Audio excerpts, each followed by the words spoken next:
I'm going to call the meeting to order at 6 p.m. Good evening. This is a meeting of the Ferndale Public Schools Board of Education, a special meeting, both to choose a two-part special meeting. The first part is a special meeting to choose a trustee to fill the vacancy left by Raymond Weeks May through December 31st, 2016. And the second part is our annual organization meeting. It's Monday, January 4th, and our meeting is being video recorded, and it will be broadcast on the district's YouTube channel as well as cable on a rotating basis. So all meetings are held in public. All meetings in our school district are held in public in compliance with the Open Meetings Act. Printed documents discussed in tonight's meeting are available to the public on request with the exception of any information protected by student or employee privacy rights. And board meeting information is available at www.ferndaleschools.org. If you don't have internet access and need information, please contact the board office at 248-586-8652 by Thursday of the week prior to the meeting, and district staff will do their best to work with you. So with that, may we have a roll call, please, Ms. Shepherd? Butters? Here. Here. Mueller? Here. Lataj? Here. Toomey? Here. O'Donnell? Here. Thank you. Let's stand for the Pledge of Allegiance. I pledge allegiance to the flag of the United States of America and to the republic for which it stands, one nation, under God, indivisible, with liberty and justice for all.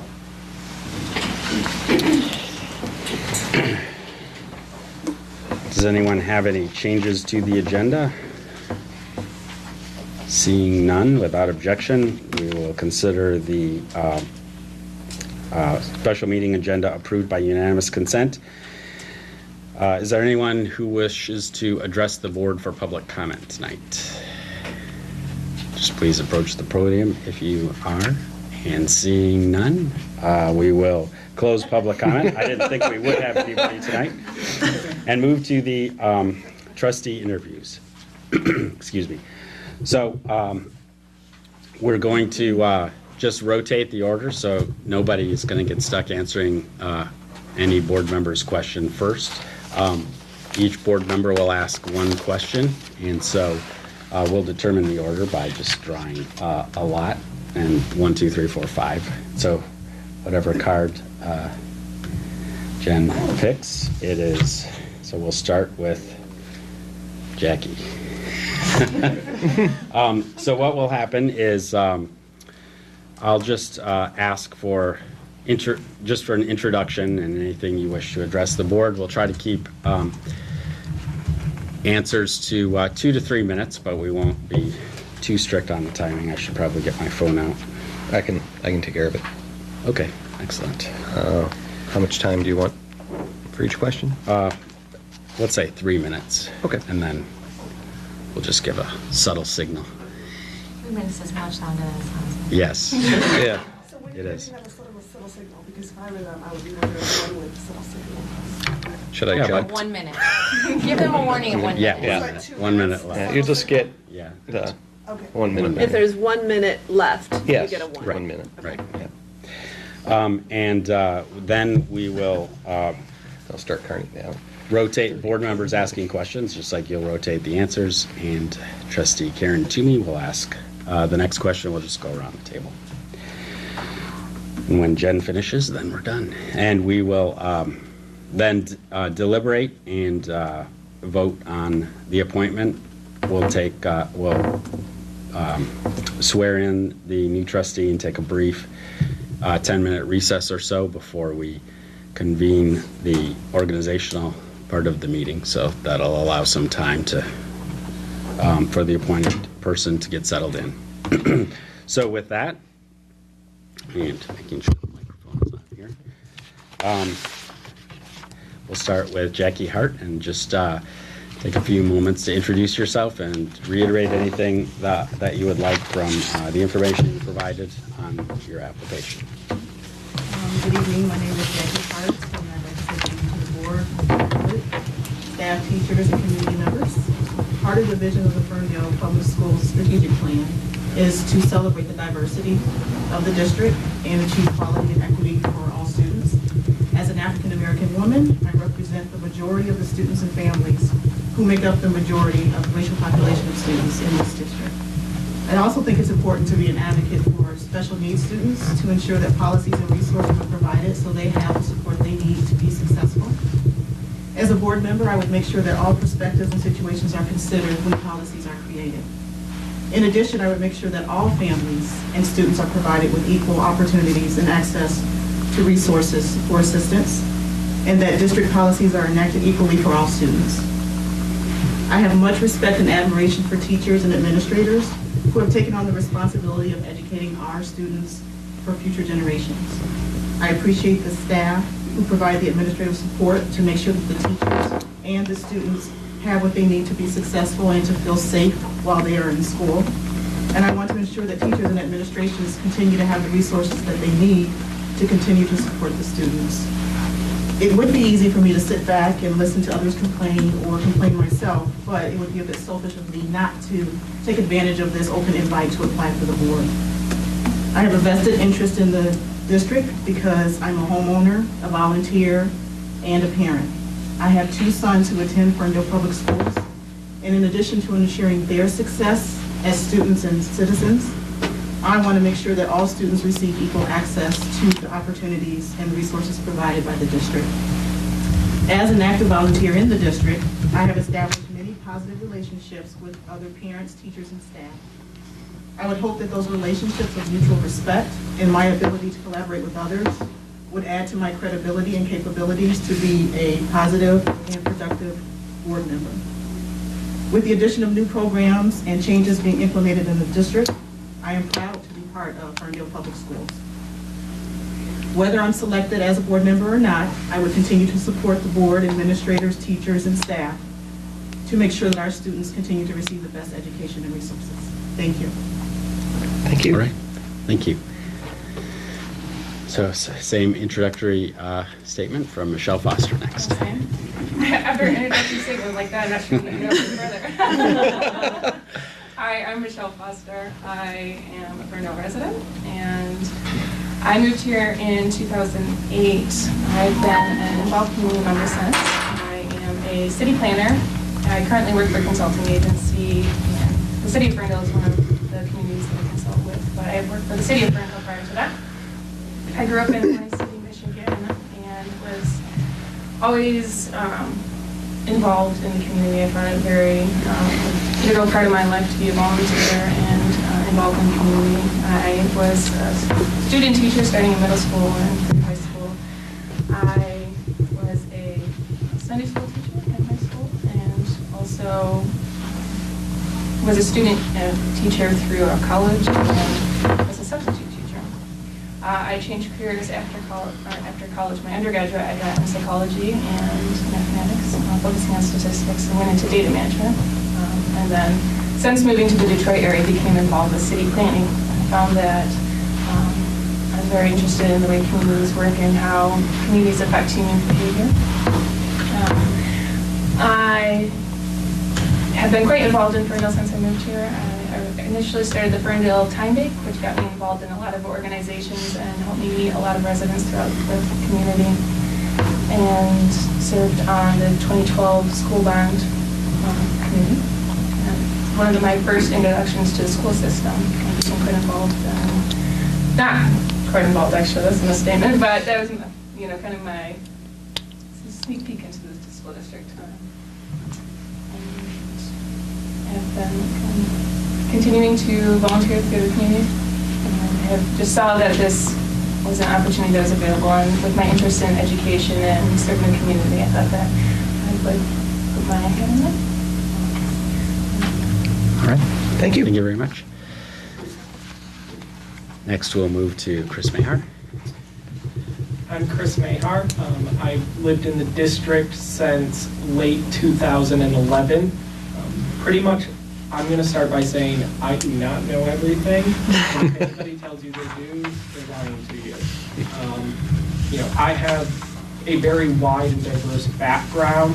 I worked in factories up to very white collar in banking, architecture. I currently handle communications with a nonprofit that's focused on manufacturing in Dearborn. We also have a student education foundation. So we do a lot of work to try to help educate students, help get more students involved, help them find new careers. I would be surprised if anyone here knew me. I'm, a different and fresh approach to it. But from that, and from my experience, I've substitute taught.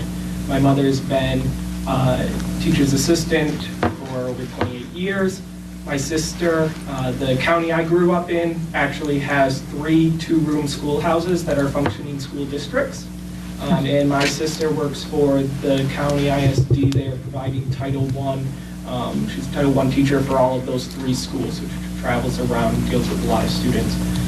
I've substitute taught special education, elementary, middle school, high school, studied heavily in economics and finance in college, as well as communications, which my final degree is in.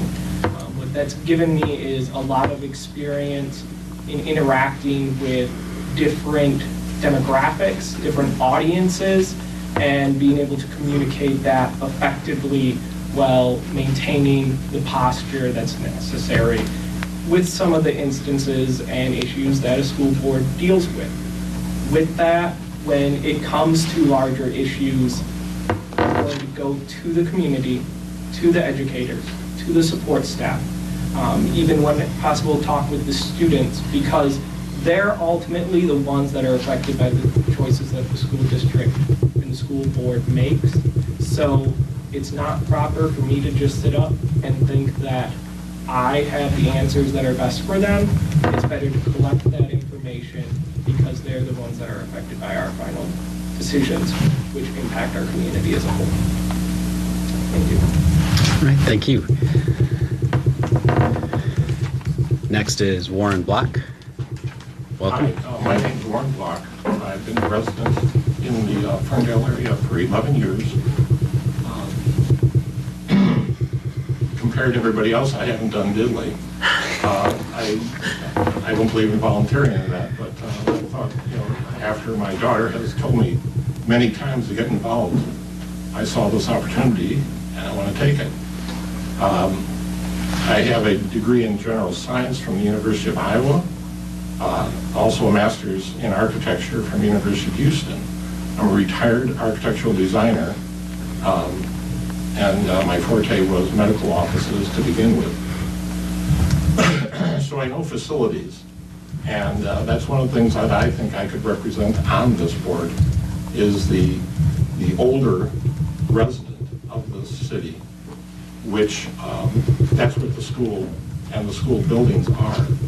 They're the part of the city that should be taken care of, where the students are temporary, where the facilities are permanent, and they should be looked after, a little bit better, I think. We've had a son at Ferndale High School. He's graduated. He lives in Texas now, and I'm here to be involved. Thank you. Thank you. And last but not least, Michael Peacock. Hello, my name is Michael Peacock, and I am a former special education and Title I teacher in an alternative school within Oakland County. So I've worked anywhere from kindergarten through 10th grade in that level. I worked at the University of Michigan, Dearborn, in the facilities department, so I'm familiar with ones and zeros and how those turn into things. Right now, I am a clinical psychology intern, and I provide psychotherapy to people at a local homeless shelter and an alternative high school. I have lots of experience being a student and being a teacher and an auxiliary staff member, so I'm happy to bring what I know and what I can learn. All right, thank you all. Now we'll move to questions from board members, beginning with Ms. Toomey.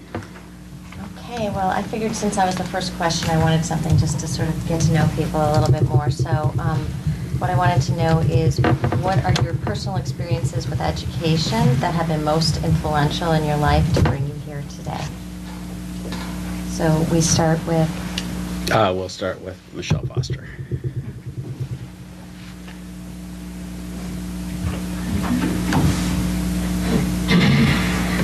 And you know, I did notice that a lot of people touched on this, so if you feel there's not enough there, then I think it may also to be interesting to know, and I know this is one of our superintendent's questions, where would you like to see us going in the future? So what experiences brought you here, and where would you like to see us going in the future? So for the first 20 years of my life, I always wanted to be a teacher. And then going to school, I found out that there were several other career paths that I wanted to take an interest in. But I think the most influential experience that I've had in education that kind of brought me to this seat today is actually working with 21st century digital learning environments. That's a mouthful. They're a group that's local that I somehow became connected with throughout my work in Detroit that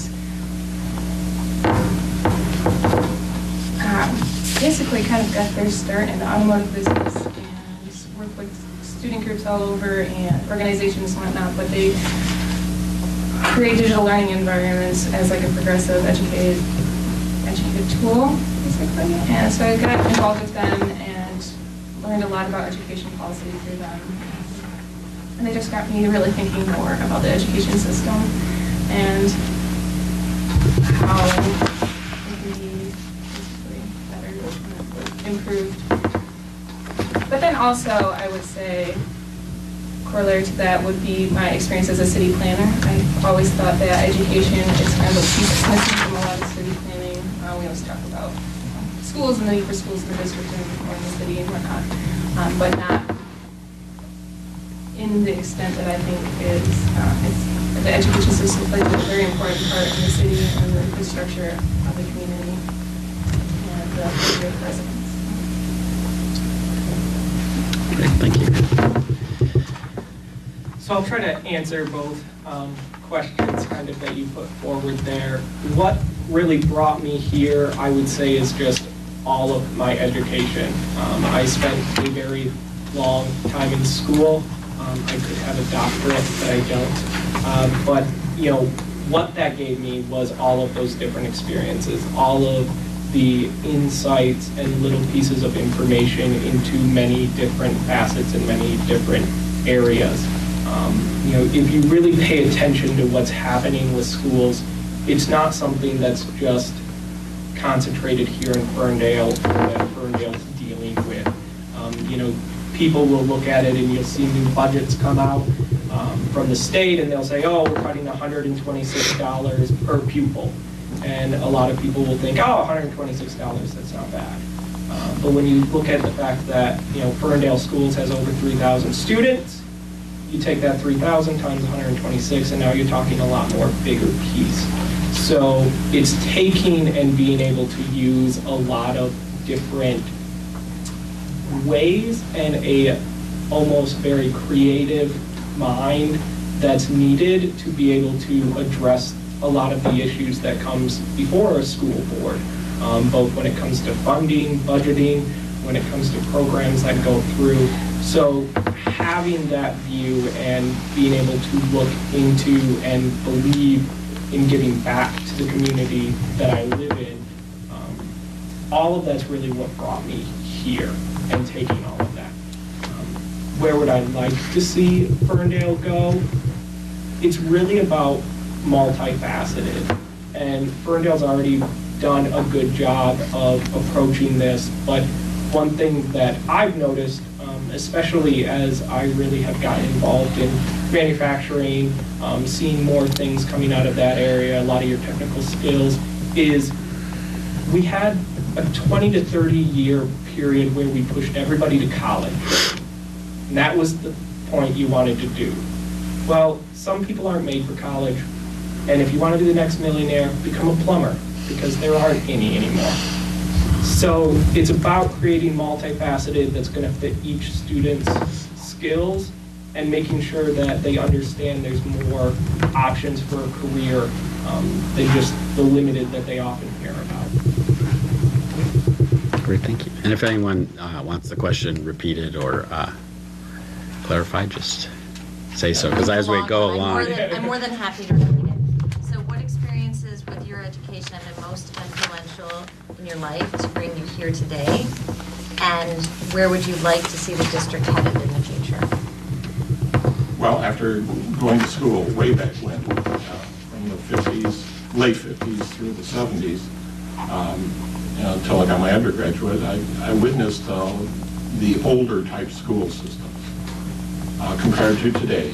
After all the stuff you read in the papers about what's happening in schools, what they wish they'd happen in the schools, that a lot of it is they want to throw money at stuff all the time, or they're having money taken away. I'm of the old thinking that the teachers today, you always hear about the people getting their teaching certificate and then finding out a discipline. Why doesn't the person who gets an education get a discipline first in mathematics and science, in biology or something, and then go after a teaching certificate so they know their subject matter more direct, more in depth? And that's where I'd like to see the school system go to, is that they look for teachers that have a discipline before they get their teaching certificate, because that's what the students need. They need someone in those classrooms that know their subject, not there to babysit, not there to just keep people there for 8 hours a day, but to teach a subject. And after all my years in going to school, that always helps, because the teachers that I got the most out of were the ones who had practiced that discipline.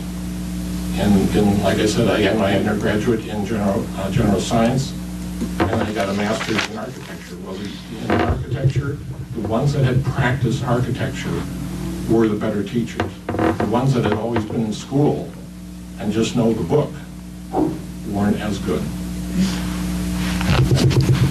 Thank you. Thank you. Mr. Peacock? Yes. When I started teaching, I had multi-grade level classroom, conducting over 4 grade levels, all subjects. So I know what it's like to teach creatively on a less than shoestring budget. I also know how creativity in the classroom and co-teaching can really make a difference. Just in my experience working with students with significant behavioral issues, let's just put that in quotes, working with other teachers and different staff members helped me get through that job. And not just in getting learning outcomes over, but having kids enjoy their lives. So in the future, I would love to see the progressive trends of the Montessori and other initiatives you've been working on to create more socially adjusted children that don't need the computer screens in front of them all day long. Get a little play, a little exercise, socialization. I think the technology is important, but being human, I think, is top-notch. Thank you. And as the microphone's passed on, Ms. Hart. For me, what brought me to this point in my life and my career, I wouldn't be here if it wasn't for my teachers. And going through high school and having the opportunities provided to me that were always based around just being in school, and then having a love for learning, and then going on to college, I took that love for learning, and in my undergrad, I decided that I wanted to teach, and so I took some education classes and even applied for Teach for America, but then some circumstances changed, and so I graduated with my bachelor's and ended up going into corporate America, and still had a love for teaching others. And so now in my career, I provide documentation and training to adults, and I still understand and appreciate the importance of educating others and not just necessarily from K through 12. I think learning is a lifelong experience, and for me, now having children, I feel it's very important for me to not only make sure that they have what they need, but to also make sure that their peers have what they need in order to be successful, because I know what was provided to me in my education with budget cuts and everything aren't necessarily available. And so I just want to make sure that, you know, Ferndale continues to be able to provide band and arts and all of the programs that a lot of districts are paid for, that, you know, students necessarily just don't have them as part of the curriculum. And that's what I love about being in Ferndale schools, and I just want that to continue. And one of the things that I could foresee that Ferndale could be stronger in is what Chris touched on, was not all students are four-year college material, but a lot of students have the capabilities to go on to do other things. And I think it's important that we enhance the vocational programs that are available at South Oakland, the technical center. I don't think that that's stressed enough, and not a lot of students are told about those opportunities. A lot of times we talk about you have to go to college, you have to get a degree, but I think it's important that we prepare students for life and not just going on to college. So that's something that I'd like to see happen in the district. All right, thank you. Next, Amy Butters will ask a question, and we will start with Mr. Mayhar.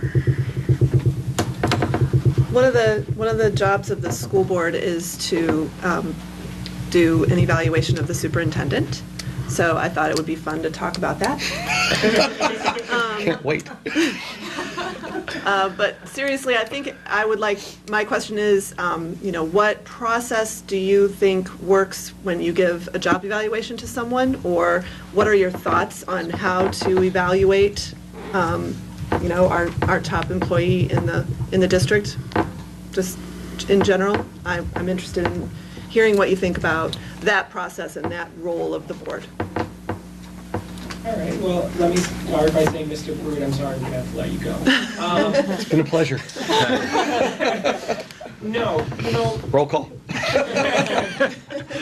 we've seen a lot, even when you look at legislature of what's held to teachers for evaluation. We had No Child Left Behind a few weeks ago. That has been replaced by new legislation. A lot of ideas and thoughts are out there. I studied organizational behavior as part of my communications studies and some general business that I did. I think what's the most important thing is to look at something as, where are you coming from?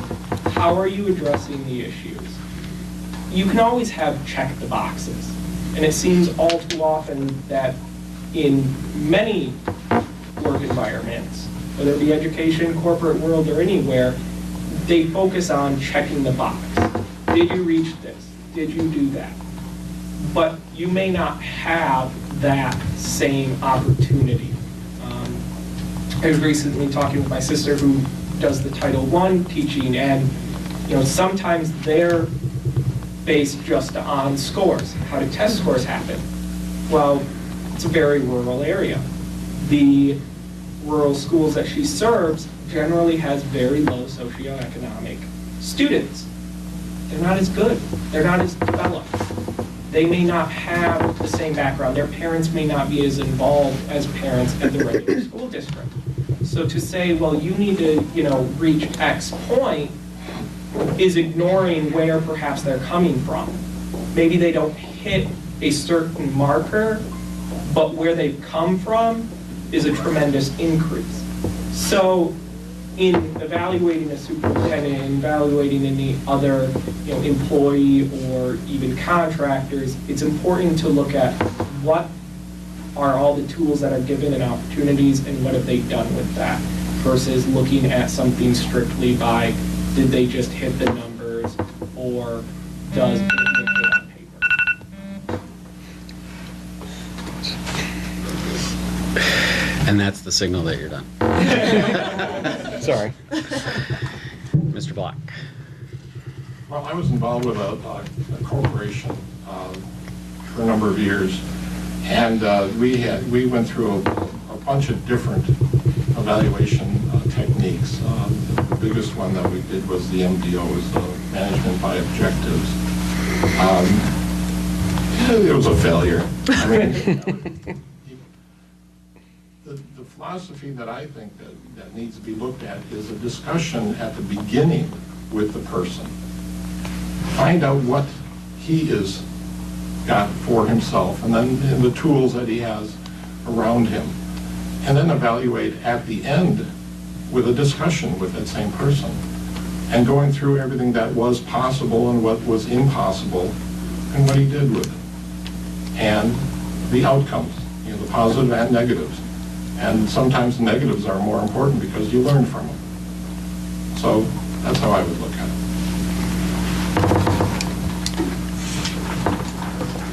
All right, Mr. Peacock. Well, there certainly is quite a bit to evaluate for superintendent.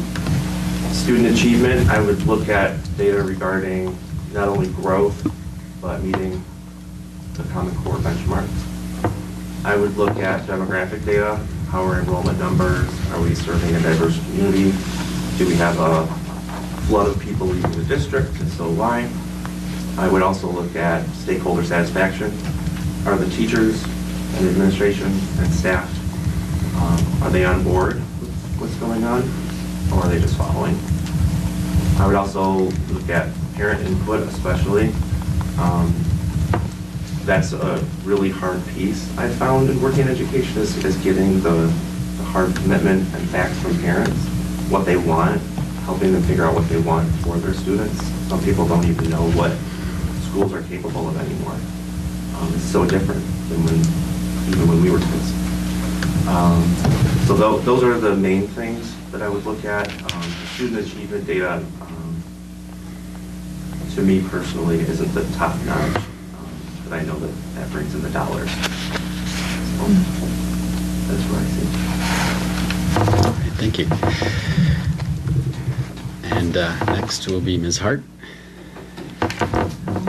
The way that I would evaluate superintendent would be, initially there should be some type of checklist or rubric, I guess, for lack of a better word, that gives everyone an idea of what the expectations are, and so that there are no surprises in the end when those expectations aren't met, and to have ongoing conversations to make sure that everyone is aware of what's being done, and if there's something that's not being done, then it's early enough to catch that before the year-end evaluation. I think it's important to have ongoing conversations because you don't want any surprises a year later when something could have been initially resolved by just talking about it. And also just, you know, with any evaluation, I think it's important to have two-way feedback. So, Mr. Pruitt, you would do a self-evaluation as well as providing, the board would provide with you with the evaluation of, you know, what we thought as far as how you have done during the year based on the expectations set forth in the rubric for the strategic plan to address what the needs are for the district. Thank you. Thank you. And finally, Ms. Foster. I agree with many of the others in that the performance review starts long before the performance review in setting expectations and goals and keeping an open dialogue with Mr. Pruitt for like open communication lines to discuss whether or not he has the tools that he needs and if there's any kinks in the road along the way. Obviously, metrics are used by the state and by other organizations to look at performance, so those have to be integrated into the system. But I think that internal and external feedback and communication are as important, so discussing with the teachers and the students and even community members about how performance is going. I actually met Mr. Pruitt for the first time at Yes, I think as either a community event or within the city of Ferndale as a city employee. And just from that interaction, I had some feedback about how he was doing with his position, just as a new superintendent of the district. At the city of Ferndale, he's been the mayor's business council while I was at the city, and the superintendent was part of that community. And I think that it's important to have the superintendent fully integrated into the community, as it's a very important collaboration. So, looking internally and externally. Thank you. All right, thank you. Our next question will be posed by Kevin Dean Kraus, and we will start with Mr. Block. So one of the opportunities we've got here, it's not just an opportunity for us to find out about you, but it's an opportunity for us as a board to find out what we as a board need to know about how we're operating within the community. And we don't always hear from people. People don't always either feel compelled to talk to us or knowing that they don't necessarily know where to go. So what I'm curious about from all of you is a two-level question, two-part question. What is it that we as a board need to do better? Where do we need to change? Where do we need to finish what we've started? What do we need to tweak, modify, radically overhaul? What do we need to do better? And then the second level is we're confined by policies that happen at the state and federal level. What needs to happen better there? So what does the state, what does the federal government need to do better so that this district can do its job?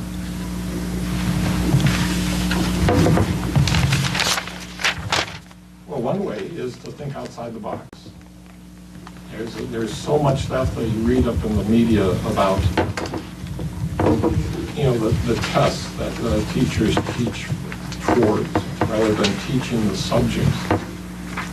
I think that the board needs to look at, as I said in my previous statement, the teachers, not just how much are paid or where they live or whatever, but what they know, what their basic knowledge is that they're passing on to the students. If it's just how to take tests, that's worthless. And as it's been said, we have too many kids going to college now. We need kids going into technology, anything from plumbing, carpentry, up to, aircraft maintenance. We need to be looking at all that, and people don't like me saying it, we need to get rid of the namby-pamby crap that goes on in the school of the courses that are meaningless. We should be teaching them how to do a bank account, how to balance the thing, how to do about anything, who to talk to in the city if they have a problem with it. But we're spending too much time on these measured tests, and everybody's worried about the money. We need to be worried about the knowledge being passed on. I hope that answered both sides. Thank you. Mr. Peacock? So I'm always happy to see the new things that are being tried here. I think that the district is very open, not necessarily to change, but to new possibilities. Even reviving older ideas that 40, 50 years ago didn't work out so hot, but using different technology and different demands, maybe they'll work out in a different way. As far as things that I would like to see carried through, as I mentioned before, the parental involvement piece I think is crucial. And so incorporating more democratic elements within the education process, I think would be very beneficial for families and for students to see how adults interact, how adults make decisions, how poor decisions are evaluated, how good decisions are promulgated. So modeling the behavior we want to see for our students and our communities, I think, is the best place to start. Great, thank you. Next, Ms. Hart. Well, one of the things I think that the board could do better, not that you guys aren't doing a great job, that, things are going very well the past few years, the strategic plan and things that have been implemented in the past few years.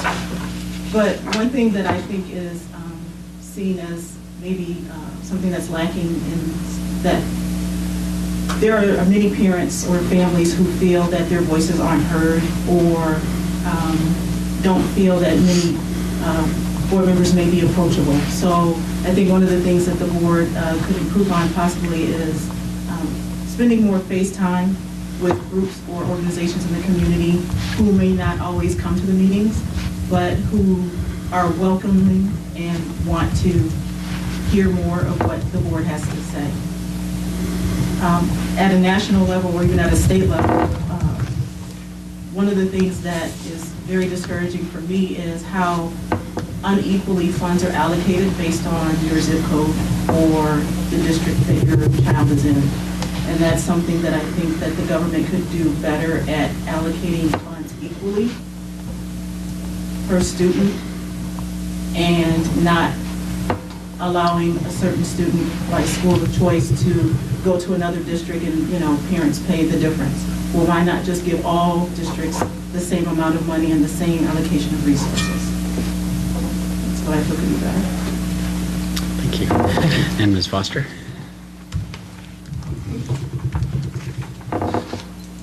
So, I agree with three of the others again, that better lines of communication through the community with the parents of the district students, and also kind of breaking down silos. It can be kind of tough working in an environment and we're all very busy and you kind of forget to, I guess, look beyond sometimes, which is just one of the reasons why you're looking at a variety of people for the board position tonight, and to see our backgrounds and see how we can kind of integrate, and so seeing how we network as a board through the community. But I think one of those ways, or I guess two different things I see that could improve the district, is to work more with local businesses and to offer like on the directory and that sort of thing. And also in marketing for community. I find oftentimes that people leave our districts in search of better school districts. I, for one, would love to have children, raise children in the district, and I think that I've heard enough of the Ferndale public school system that I would love to keep my children in the system, but oftentimes that's not really what you hear, and there's, I think, opportunities for marketing the district and our accomplishments. Just yesterday, actually, I heard on Pandora an advertisement for, it was the Berkeley School District, I was quite surprised, but I think there's definitely opportunity there. In terms of state policy, to be honest, I don't quite know. But I share an office with Education Trust Midwest and would love to vendor here and kind of get more involved in the state policy side of things. Thank you. Mr. Mayar. So, you ask, what does the board need to do better, and what does the state and federal government need to do better? I think for the board, one of the first things that anybody needs to be aware of is we can always do better.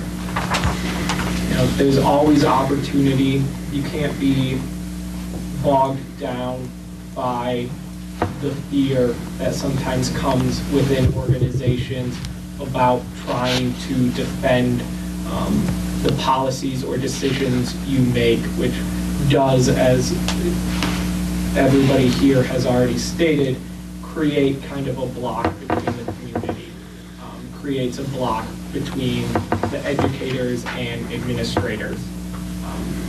I won't pretend to know specifically in this area Ferndale's schools and Board of Education relationship, but in most school districts that I've seen or been a part of, generally, teachers and administrators hate you with a passion.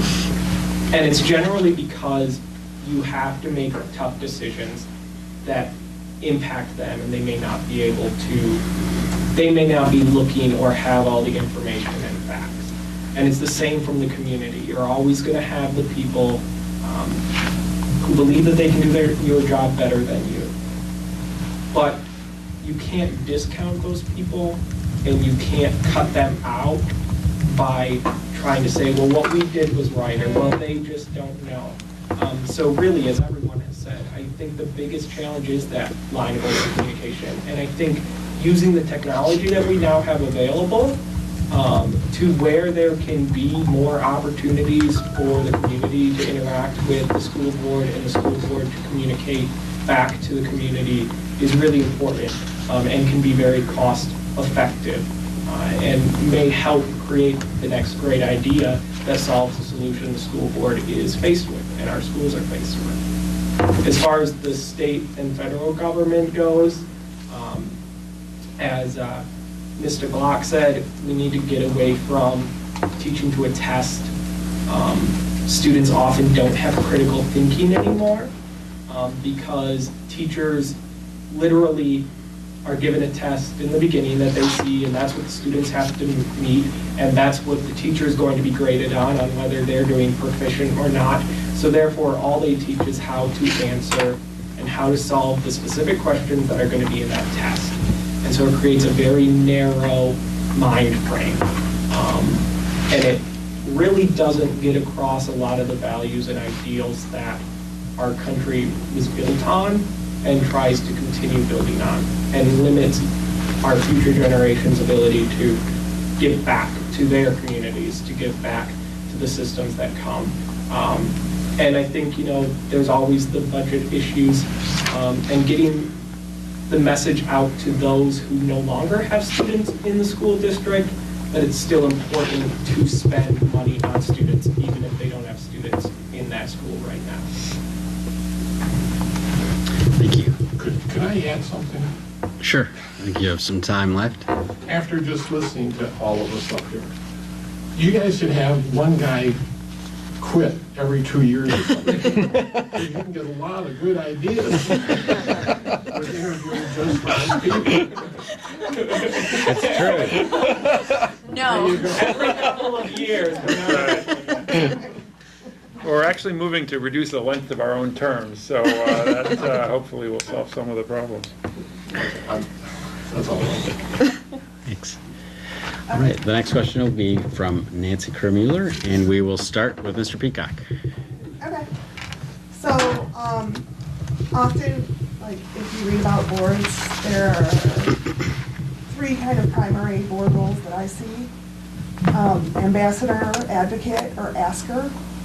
So, in which role do you see yourself as, or which role is the role that you would value the most? I think I'm a lifelong ambassador. That's just how I've been in the teaching role. I was never a dictatorial teacher. I had to work with what I was given, and that was great. In my psychology work, I help people help themselves, so it's internal ambassadorship that I help people take on themselves. In an organizational capacity, it's a lot easier to come up with good ideas and narrow them down to the best ideas than to create chaos at the beginning. So I'm hoping to be part of the open here. I'll go back on that one. Let's go with this one. Yeah, we'll go back to Ms. Hart and then down. So, Mr. Black, you get to bat cleanup on this one. I would consider myself an advocate because I think it's important for those who don't have a voice to take a stand for those who don't know what resources or networking opportunities may be available. And I am one to ask questions and I will find the answer to help someone. And that's just in my nature how I am. So I've, always been one to, look out for the little guy or fight for the underdog, and being an advocate for something that I strongly believe in or that I feel if someone is not treated fairly, I think it's important to stand up for those organizations or those individuals who don't know how to fight for themselves or don't know what resources to go to get the answers that they need. So I would consider myself an advocate. Thank you. Ms. Foster? I would also say advocate for the students, for the parents, for the community at large in the district. As a city planner, my role is often to not just use my professional intellect and experience to create plans and policies for the community, but to use that to make an educated decision based on the community at large. I typically don't actually represent my individual opinion if it is not in line with what the community is advocating for. That's especially so as a consultant working for a variety of communities. So I think that having that experience would help me in this role to advocate for the community at large, not just my individual opinion, but then also wanting to, one way I do that is I often play devil's advocate. I like to see all sides of the story and not just kind of hear the loud voices that you see in the community. So. Thank you. Mr. Behar? I'm going to go a little outside of the parameters and say that I can't fit myself into just one of these. Mostly, I would consider myself an advocate and an asker. You have to believe in what you're doing, and you have to have confidence in it, and you have to support it, and you have to be able to convey that to others. If not, no one's going to get behind you. And the best plan can fall apart if there's not that support. And by being an advocate yourself and believing in it, then you're able to show people that they should believe in it. Why am I going to believe you if you don't even support what you're trying to push on me or educate me about or get me to get behind? And then from that, an asker in the fact that you have to always be looking for that feedback. You always have to be looking for that information. You have to be asking others what their thoughts, their views, their experiences are, because that's what's going to help better tailor a solution to whatever issue or problem you're trying to tackle.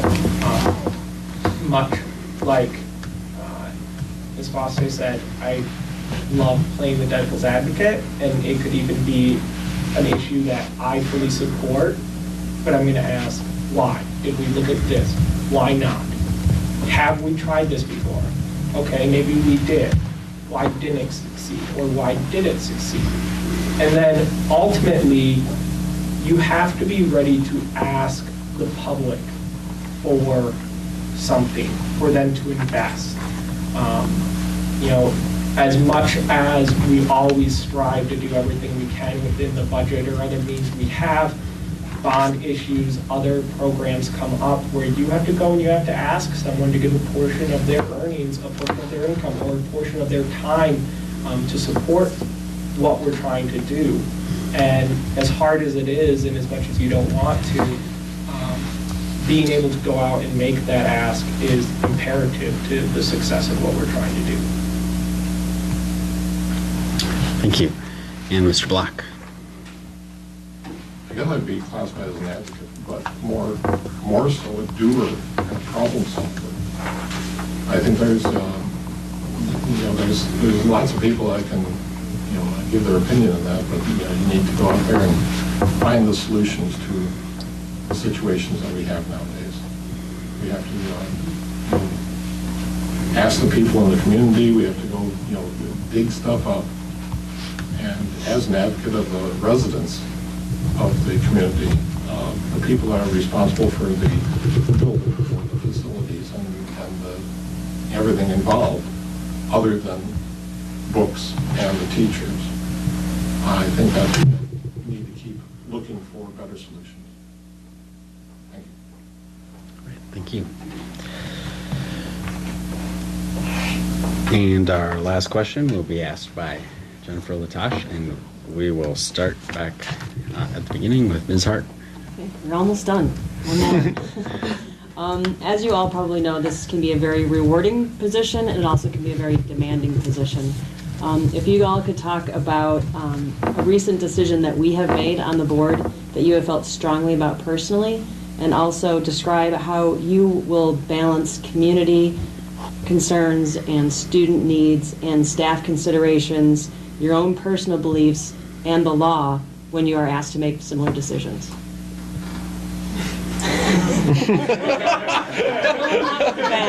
That was one question? She's the attorney. Counselor? She's an Do asker. you want that written down, wrote down? Can we put that on the smart board? Yeah. Well, to address your first part of the question, what part of any decisions you've made that I feel strongly about? Well, one of the decisions that was made was to outsource custodial services. I just believe that the custodial staff, they are the eyes and ears of the school. And many of the staff that was hired directly by Ferndale schools, the kids knew those people. They relied on seeing those friendly faces every day. The custodial staff,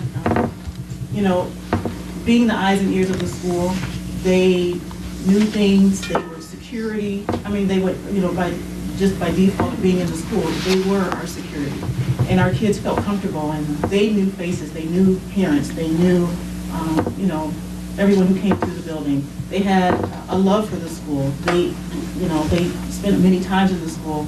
They took pride in the school. And by outsourcing that, you lost all of those things because the people who aren't part of the school district don't have that pride or that love for not only the students and the staff, but for the buildings. So that's how I feel about that one. And then your second part of the question was just balancing all the decisions. There may be times as a board member where, if I was a board member, I may not always agree with any decision, but balancing my views on something that may not in the end be a vote that I wanted to, a vote that I was against, but majority voted separately than I did. I would support any decision that the board made majority-wise. During the decisions of the voting, I could voice my opinion, but ultimately in the end, I'm part of the board, I'm part of the district, and I would support any decision going forward that the majority of the board members decided was in the best interest of the district. And to balancing, the relationships, I guess is what your question is, with the teachers, with the staff, and everything, I feel that, now I have a fairly good relationship with everyone in the district related to my sons, and being on the board, I would hope that as a board member that would not change. I feel that, I'm respected, and so hopefully that would continue to be seen as, me being seen as someone who's fair and, not to hold grudges or anything. So I'm very impartial in the thought that if a decision is made, I'm going to support it, and I'm going to, balance out what my feelings may not, I wouldn't be negative towards anyone or anybody based on how any decision was made. And going forward, I would, definitely be positive and supportive of anything. So I hope that answers your question. Ms. Foster? From what I remember of the question. She can repeat Yes. it. Would you like? Can you repeat it? I think I've got it. Okay. So obviously infrastructure is one of the biggest changes you can make in the district, and restructuring was a recent big decision that it's obviously going to be difficult in the community. Change is always difficult in the community. There's a lot of passion involved in your relationship to the community and your school district and whatnot, and so I think that was a very difficult decision for the board to make. As a city planner for the city of Ferndale, I had to make decisions such as that regarding infrastructure and big community projects that had a big impact on the community residents. I had to make those decisions within the confines of dealing with my direct boss, with the planning commission, with the city council, and then also balancing all of those opinions and objectives with the community at large and their opinions. Always, that within the confines of the law, with the zoning ordinance and the laws of the city. So each project and each decision was made with the interest of the community at large in mind, and the goals as were already defined within the community. And so taking in mind what are our general objectives, how are we going, what it is the decision at hand, what are our options, and analyzing those different options, and how do we make the best decision.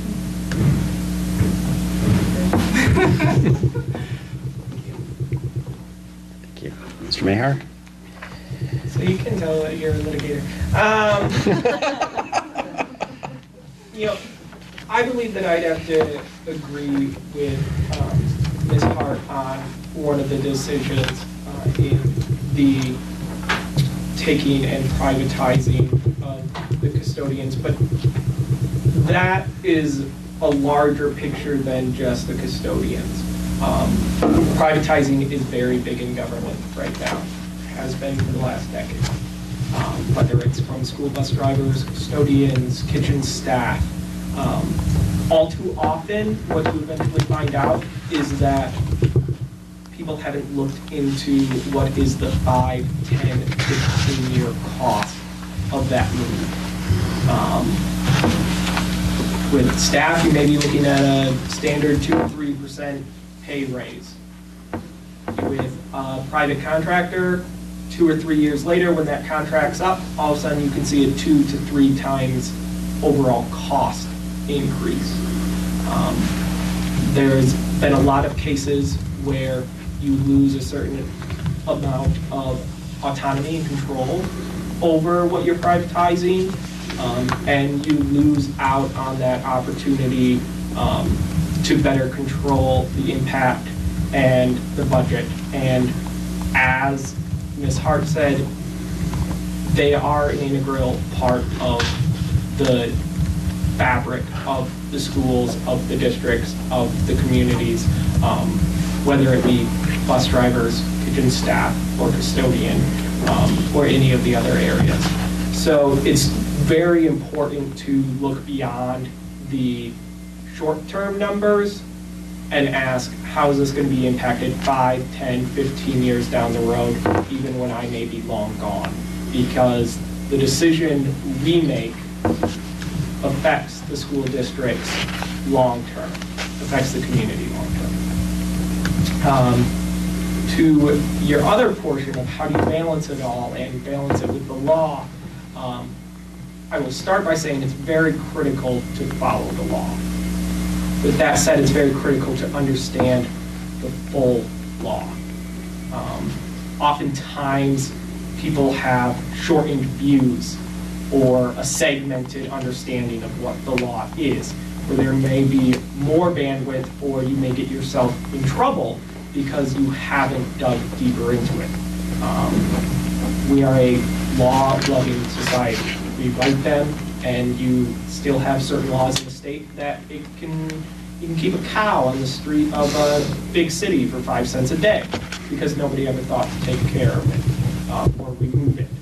So you have to be understanding of that, but it's also very important that you're not afraid if something needs to be challenged, to challenge a law. You have to stay within it, but does that mean that in the future it's not better to work together with groups to try to better adjust the law to fit what is best for the community, for the students, for the educators and administrators?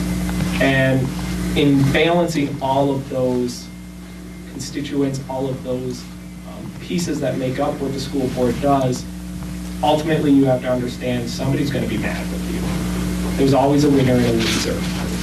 And so you need to try to reduce the number of losers, but you need to be able to communicate and interact and stand by the decision that you make, because sometimes people may not have all of the facts. But it's still important to care about their thoughts, their feelings, and their opinions. Thank you. Mr. Black? Okay, I'm going to hopefully remember everything. I'm going to start at the other end. The laws, everybody here has to work off some rules. Some laws that are in the state books, the city books, and everything else. But I'm of the generation that, there's ways around if you need to. The laws are set up, but if this school system needs something, that's why you have a legal person around to figure out a way around it, if you have to. The balancing is school board members should be talking to everybody. They should be talking amongst themselves, amongst the teachers, amongst the administration, and amongst the students. Because that's who they're ruling. And that's what they are doing, is ruling over that crowd. But also looking at the community to make sure that they're meeting their needs. Everything from the college bound to the one that wants to get out at 16.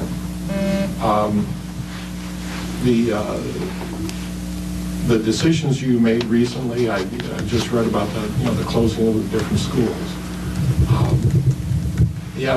With a population decrease, you have to make those decisions. That's a real tough one, because the mothball of building is problematic.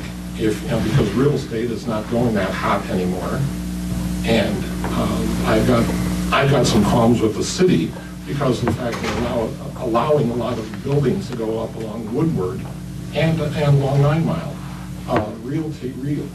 retail shops and that, but with no residential space above them, or even office space above those buildings on the second floor. It's also one-story buildings that are taking up space, and they're throwing the parking out there. So mothballing buildings was a very difficult decision, because, if you can't sell them, they're going to be there for a while. Thank you. Thank you. And Mr. Peacock? I really like the path that the board has chosen to integrate knowledge from the community. With the partnership with the library, it's always really cool. Partnership with Baker College, I think, is excellent, and there's no reason that those partnerships can't be expanded.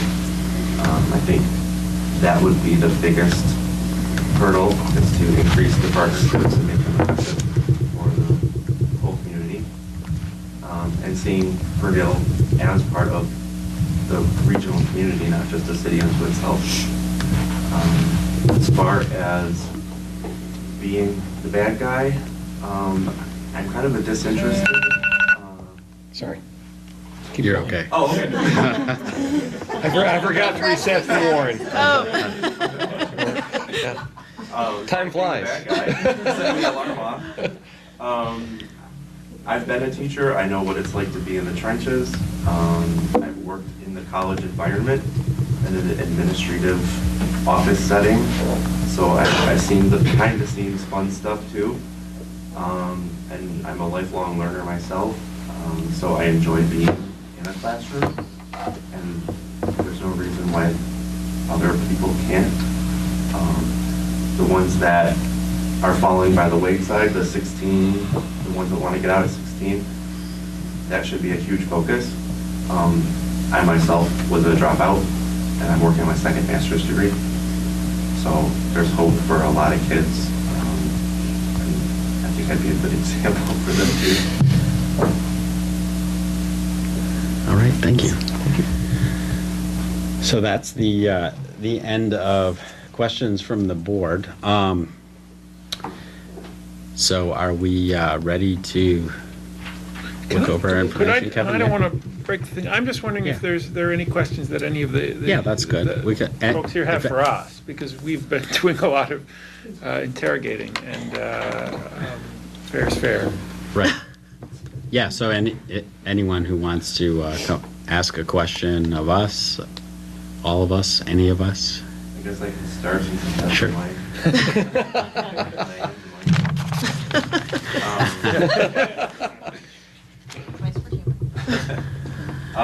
I guess I would want to know what the biggest challenge you see for the upcoming school year to be. I know this year is pretty much all under the rug and you have to deal with the present now. But as far as what's going to be happening in the future, what's the biggest challenge that you foresee? So, You anyone can want- plead the fifth. No, we have answers for that. Yeah. Yeah, we all may have different ideas for what the biggest problem is. I think right now, all the stuff going down in Lansing is probably our biggest problem, but we don't have a lot of control over that, aside from just educating ourselves and learning how to operate within the confines of what's coming down the chute. As far as things that we have control over, I think making sure that we communicate really well with the community about all the restructuring that's going on and the buildings that are closing, so that way everybody knows. There's a lot of change going on, and I think it's really important that everybody comes with us, so that way nobody feels like we're going rogue. That's my opinion. I think possibly Sure. somebody else has a different idea of what's most important. Kevin always has an idea. I mean, I think we're facing a consistent era of financial tightening from the state. I mean, we've dropped by about a percentage in real dollars every year for about the past 15 years, and we can't keep going in that direction. But there's also no real control from here. So we're given a budget. There's very little we can do with it. I think the real challenge for us is to work within those parameters and trying to overcome really a fairly long period of poor marketing, poor management of resources, and I think in the last year and a half, we've managed to turn the corner on that for the first time in a long time. We have more students in the district than the year before. We've managed to increase the fund balance, but the question is keeping it in that direction because the state keeps tightening the screws. I think I'm very cohesive in thought with my colleagues here. I just want to amplify one thing that Nan was talking about, which is making sure that we're communicating with everybody, and that everybody is a really key part, and something we're still learning about is what groups is it that we're not reaching out to, and how do we do a better job of giving voices to the voiceless. And so I think, that will be one of our large challenges going into the restructuring. For sure.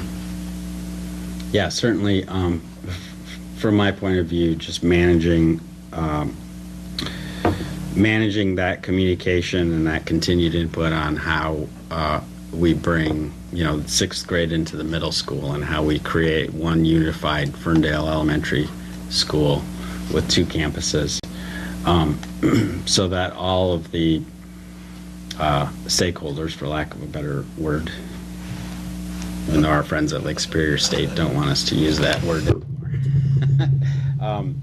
All of our stakeholders, those that we see and talk to all the time and those that we don't, have input and are heard, and we create the best possible school district that we can within those constraints that people have talked about. So I think just making sure that that those things go well at the same time, we keep plugging away at that. I think the great programs that we have initiated and started over the last couple of years, that's really our big challenge. I was just going to ask if, I know, this board is only one of many in the state.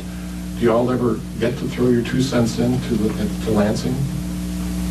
Sure, and there's a couple of forums that we have available to do that. Certainly, we have a statewide organization that we're part of, the Michigan Association of School Boards. The school administrators have an organization that works closely with the School Board Association. and the Michigan Education Association, representing the teachers and many other school employees.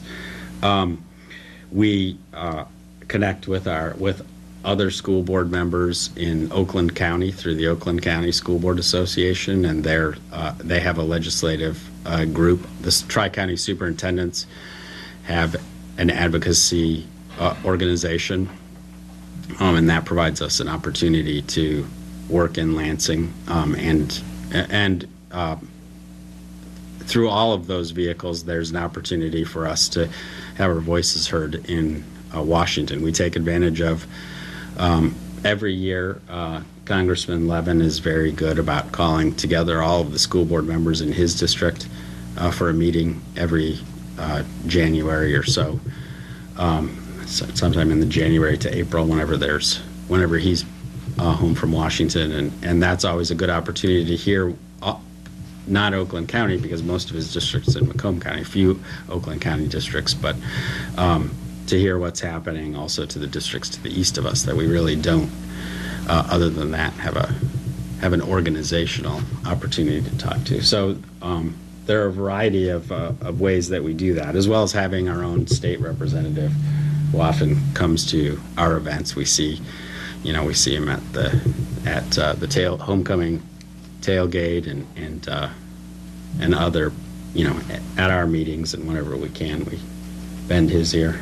And he's a good friend of the public school system in Michigan.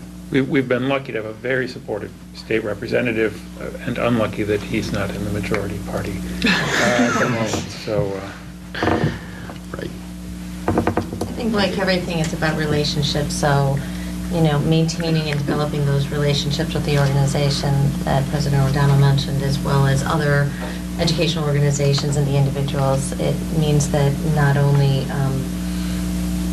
can we call them up, but I think what we also see is that sometimes the representatives and such are calling us up and saying, hey, please give me a little bit of insight on this, and so maintaining that two-way dialogue. Yeah, it's important. Well, I promise I won't be mean and ask like what you believe your biggest mistake's been. But I would. Yes, gonna be one. I would like to get an answer to this from everyone, and even if possible, Mr. Pruitt.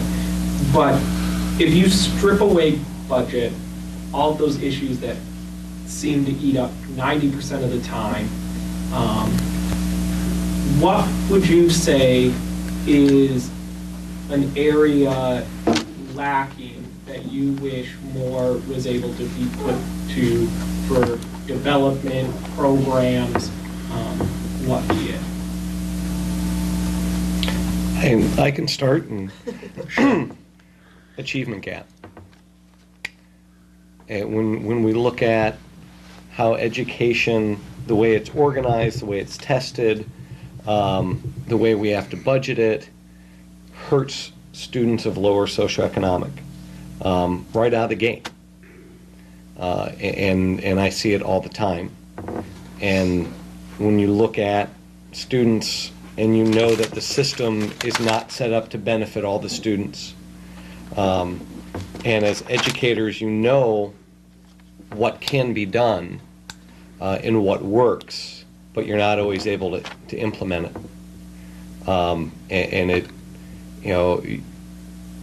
it hurts as an educator and as a parent and as a community member to make choices at times where it feels like you're saying, which limb do I want to cut off?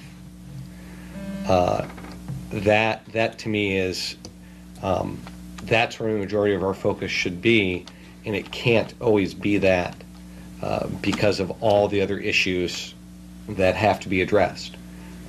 Because if you don't address those, then you can't do anything with the achievement of kids. And we sat around all the superintendents of the state at this conference and talked about, as superintendents, how much time is your time spent on the achievement of kids? And we all knew what the answer is going to be, and it was laughable the amount of time that, as a whole, what we're able to spend on that. But I think throwing everything else up in the air, that's what it comes down to. That's why I got into education. It's about the kids. I want to see the kids achieve. And I want to see a kid achieve no matter where they come from, no matter what their background is, that they have equal opportunity, and that they can have a dream and that we can help them get there, no matter if that dream involves college or not, but they have a path. And they have the opportunities. And I think that, strip away everything else, that's what I'd love our focus to continue to be. Wants to go next? I'll go.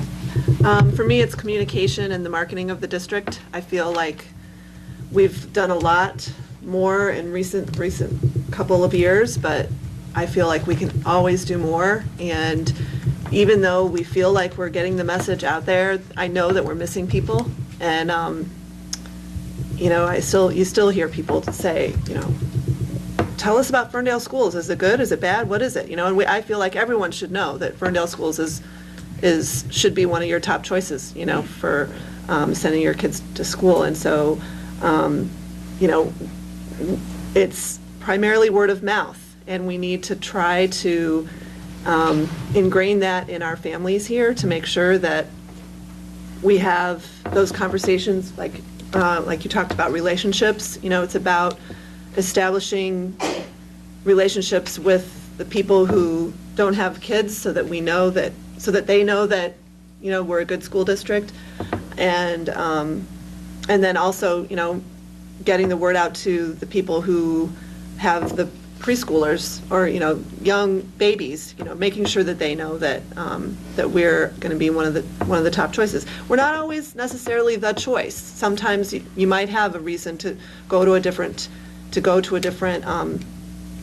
district, or, you know, maybe you want to go private or whatever. But I think that Ferndale needs to be the go-to, you know, and we still have to work on that. We have to constantly be working on it. In fact, there was something that I saw recently where there was some marketing material from, it was many years ago. I mean, this is an ongoing thing that we have to do as a public school district. We have to constantly be marketing ourselves. So that would be my answer. I've been pretty quiet. Okay, so I will, except for my question. Since I've been a parent in the district and even a resident in the community, and especially since the strategic planning process and then being on the board, one of my primary focuses has always been on the equity of our district. We have an extremely diverse community based on race, socioeconomics, and we're proud of that. But we also have a long-standing history of not necessarily treating that with respect and how it should be treated. So I think we've done a tremendous amount of work in the last couple of years, moving us forward. I think we're now kind of a beacon and a district that is looked at in other communities and across the state and across the country on what can be done with limited resources when you're moving towards equity. So I want to continue that with the limited resources that we have, and I'm confident that we're going to do that. It's a main pillar of our strategic plan, and we're all dedicated to that, and that's what I would like to continue keeping at the forefront of our thoughts.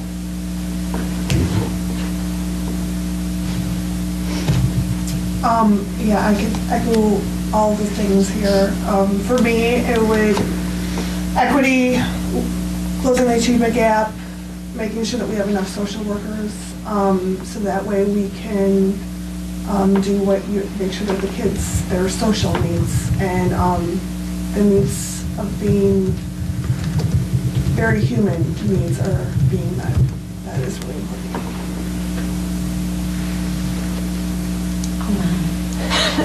Equity. I don't know. I always think about it's such a great question. What if you were funded properly, right? But it's twofold, because I remember being in the embassy for the Finnish embassy, and we were comparing our educational systems, and it wasn't just that they were funded equitably, but the societal inequities that come into our classrooms are so much different than what you see in the leading countries when we look at the PISA scores and the TIM scores. And so, you know, we keep hearing how we're this failing school system, but when you adjust for poverty, that's not true. We're the top in the world, because Finland is 3% childhood poverty, Korea is about 6% childhood poverty. We have 1 in 4 children living in poverty, and the issues that come with that into the classroom. So I would think both would almost have to be solved in order to be even at that even playing field. And so, I mean, that's why the work we do for equity is so important. And were those solved, how amazing would it be to actually be able to invest in our practice? To really invest in our teachers, let our teachers go to the conferences, spend the time that they need, meet with the parents. And so, I don't know, you're describing a utopia I can't even envision. I know I'm not supposed to talk about money, but it is about money at a certain level. Really, the challenge that we face is cost cutting on one side, and I think actually this administration has done a great job doing significant reductions to areas where spending was way out of line on administrative expenses and other things, and they're moving it back toward the district and the state average in terms of the amount of money we spend in the classroom. So we can shift our money or our limited money around to the places where it needs to go. But I also think we need to think about the other ways to maximize. State law doesn't leave us a lot of leeway to do that. We're going to be facing a choice as a board over the next couple months about whether to ask the voters for one more small millage increase for something called the sinking fund. I think that's a good idea. We'll talk about it as a board and we'll see if we go there. But that's one of the few things that we can do actually to add on. And then the final thing we need to do is to think about what we currently treat as sources of revenue and whether they're sustainable or just. The district for a long time relied on an alternative education program that brought in students from a lot of places and gave them an education at a very low cost and quite frankly relatively low quality. And our job is to see what we can do to wean the district off of its dependence on at least underperforming low-cost education for students who really are the ones who are in greatest need rather than the least need. So we have to figure out what we've been doing. We've been making a gradual transition, but the way the state changes laws, the way demographics change and other things change, this is something we're going to have to deal with in the very near future. And our job has been to try and figure out how to deal with that upcoming question.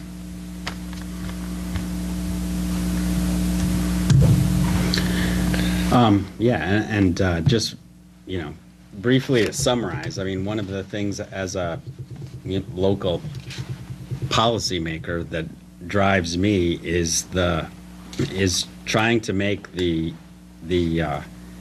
myth, and it's more than 19th and early 20th century myth about public education being an equalizer and an opportunity enhancer, making that a reality so that every kid in this district has the, as Mr. Pruitt said, has the opportunity to make their dream a reality, and also to help them dream those dreams, because a lot of kids don't realize the opportunities they have, and some of the things that that I've heard from all of you talk about that. When you talk about kids that maybe don't know about the vocational education opportunities that we have. Mr. Pruitt sent the board an article that was in the Washington Post about making sure that kids have access to gifted kids from poor communities and racial minorities have access to gifted and talented programs, have access to our honors programs and our AP classes, because parents of wealthier parents and highly educated parents know about those programs because they've experienced them. But somebody that hasn't gone to college, that hasn't had those opportunities, isn't going to naturally, be plugged into that. And it's an important thing for us to do. So one of the reasons I'm a big proponent of strategic planning and refreshing a strategic plan is because we do have constraints that we have to work within, and so we need to have broad discussions about what our priorities are as a school district with all of the people that make up the school district, and strategic plans and any plan is all about making choices, making difficult decisions, and I think that's what we need to continue to do, whether we're in an environment of plenty or an environment of scarcity as we are right now. I have an easy question. Okay. Good. Obviously, there are people interested in being involved with the district. What do you think is one of the best ways to stay involved with the district besides being up there? For those of us. Well, and as you all did your introductions and answered all of our questions, I think I heard, I heard a place for every single person. Yes. Same thing. Each of you will be getting phone calls. There is a home. There's Yes. hope for each. One of the great things about trying to be as collaborative as we can, and we do need to do more, but one of the things that we have in this community is a great deal of talent outside of the board and outside of the walls of the school. And certainly all of the answers to our district's challenges aren't on this side of the table, or even in our school building. So, whether it's communication or planning or training, professional development, facilities, our curriculum and achievement committees, we had, Kevin mentioned the sinking fund committee. We basically have a committee that seems to be tailored to, a strength of each one of you, and I would hope that all of you are going to be involved in the work that we have to do as a school district. I think we're even open to a dog sled team. Curling. We have it right down the road. Yeah, we do have a curling center. I would also add that there's any number of opportunities to volunteer in any of our buildings. And, it's not just boring committee stuff. It's also, volunteering with our teachers and our kids. And, it's especially important for people who maybe don't have a day-to-day experience with the kids or with our schools. It's really nice to be able to walk into a building and see what's going on and see how we do it now. So. Yeah, absolutely. Anything that you can do to help us, if you know that there is that group that we're not talking to and reaching out to, Right. please let us know. I mean, we love showing up places. I would just want to piggyback a little bit on what Amy said, and Jim actually too. One of the really amazing things, we are in a huge financial crunch, but because of the community that we live in, we have the ability to do so much more in our schools because our community honestly cares about each other and is willing to step up and make the commitment. And I just have a small, I'd like a talent show. Okay, so I did a talent show at my son's school, Coolidge, right? And I have no acting background. No one else, none of the other parents had an acting background. So we reached out to the Ferndale District Arts and Cultural Commission. Thank you. And Francine Hackham was like, oh, I'll totally do that. She doesn't have a kid in the district, anything else. She came over, and for the last 3 years, she's come over and helped our MCs and brought other people like that too. And I think that happens throughout a lot of our schools, that people don't even realize that those opportunities exist. And this is a great point for everybody who's listening. Those opportunities, even if they don't exist, for the most part, you can make them up, and we will probably find a way to work with you, because there's always a kid out there that's going to think that what you want to do is really cool. And there's stuff's been starting, just like the the coding class, which I was like, whatever, coding. Yeah. But, somebody was interested in starting it, and now we've got this passionate little group of young coders, in the district. We live in a really special place, and I think sometimes it's important to take a moment and just really appreciate it. And you all showing up, this is a volunteer job that is... You know, it maybe doesn't not pay, always right? awesome. It is so completely, absolutely fantastic, and I really appreciate every single one of you. Absolutely. Well, I guess my question is more related to us as applicants and the application and indicated, the need to fill where there may be gaps in skills or qualities.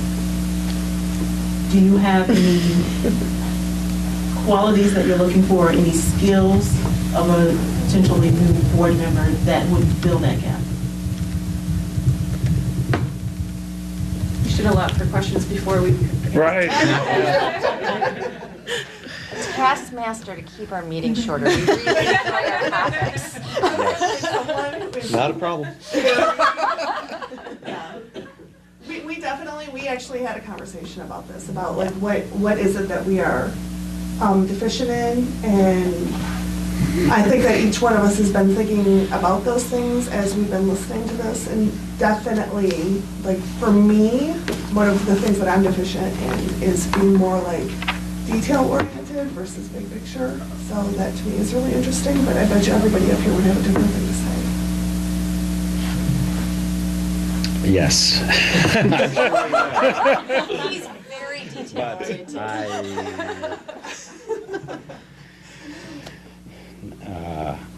I think one of the questions we were going to do was, how do you go about planning your vacation? I think we. Right, as an insight to getting into some of that, how do you Which approach luckily, by planning? asking your question at the end, you've spared yourself Right. from the vacation question. You missed the cool activity on which Star Wars character are you according to the Myers-Briggs test. So we were able to find out what our deficiencies are. Yeah, I mean,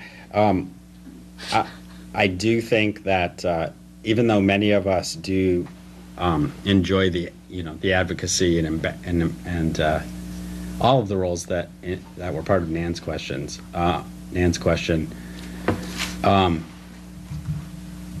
I see gaps in our board that really and I'm not saying this to be pandering, but each of you fill a certain gap that we have in our board. Whether it's a professional role or reaching out to different parts of the community that right now we don't know that well, and the fact that we don't know some of you at all is not a bad thing. It just shows what we need to do to work harder to reach out. So it's that's maybe not a satisfactory answer, but I think it's the truth. And I think the answer is different probably. That's one of the things that we have to consider as we make this decision is, of the needs we have, who is best going to be able to meet that need right now and then going forward.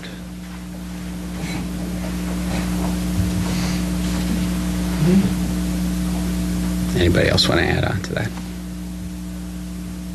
All right. So that's the end of the interview section. So now we're going to move to board deliberations, and we get to talk amongst ourselves about all of you. It's not at all awkward. Right.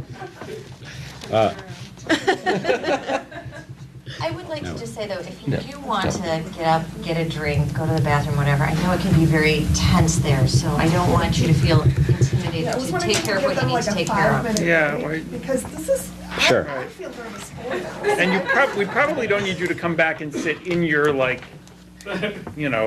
your formation. contestant here. rows. Yeah. 5 minutes to get comfortable. Yes. Yeah. Right. That sounds And wonderful. and we can take 5 We can minutes do that too. too. Yeah. Yeah. 5-minute recess. Yeah, so we'll take a 5-minute recess, and yeah, we do need a couple of minutes to look over our stuff. So the process is we'll have deliberations, and then we will move to a preference round where each board member will state their preferred candidate. If we have a majority, if there's at least 4 votes for one of the applicants at that point, and then we will move to a motion to appoint, and then have a roll call vote on that motion. If there is not a majority after that round, we can have a little bit more discussion, or we can omit that and move to a second vote If after 3 rounds there's still no majority, then we'll move to the preferential voting, where we will write down the candidate's name and put them in preference order, first, second, third, fourth, fifth preference, and then tally those that way according to the bylaw that we just passed last month. So that's the basic process that we will use. And if anybody has any questions as we go along, just let me know and we can slow down and stop and revisit that. So we've had a chance to reflect on the interviews and the notes and the responses on the application. I think we all have alluded to the fact that we have strong candidates and everybody, and we can see a role for everyone here. So who wants to just kick off their point of view on as we start deliberations? Or ask questions of each other?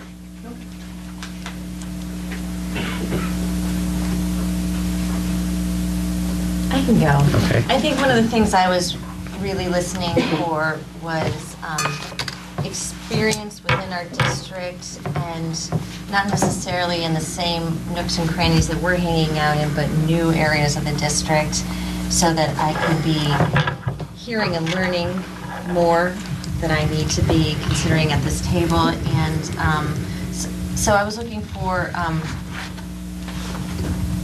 experience on the district and somebody who understood the strategic plan, was really ready to hit the ground running because this is finishing out a term, and some sort of new diverse opinions and groups that they're affiliated with. I don't know. I just wanted to get us. Okay, yeah, that's good. I appreciate that. I have to say that we as a board are always we're sort of isolated. We feel like we're the only ones that are paying any attention to anything that we do. And so I thought it was very eye-opening to me to see 5 people from all varying backgrounds that have actually paid attention to what we do and have opinions about what we do. So I felt I was pleasantly surprised that there are people out there that are, like I said, paying attention. So it is making it a little bit more difficult, I think, in terms of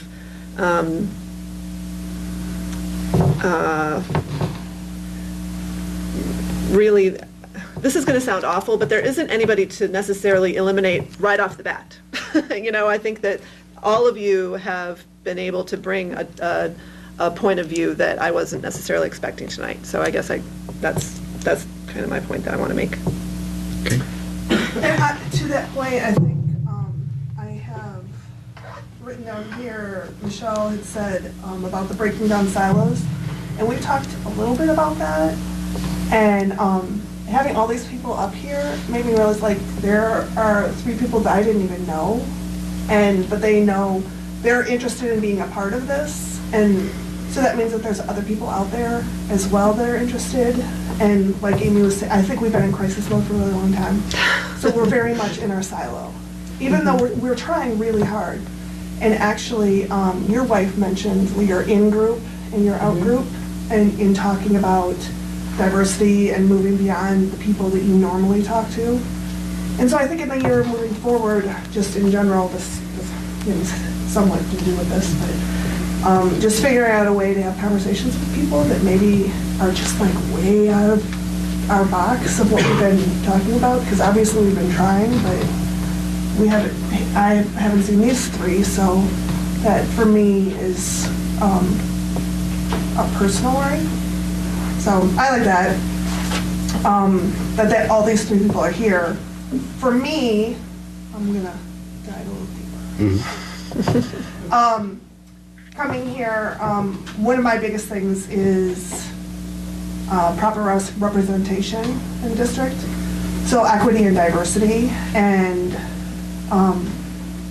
I think it's not the only thing that Jackie brings to the table. Obviously, she brings a whole lot of stuff to the table, but I can never, ever pretend to know what it's like to be a black student in our classroom when we're making decisions.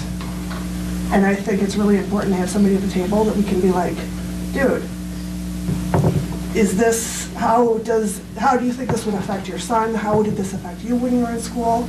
And have someone who's part of the decision-making process who can really speak to that experience, because none of us can.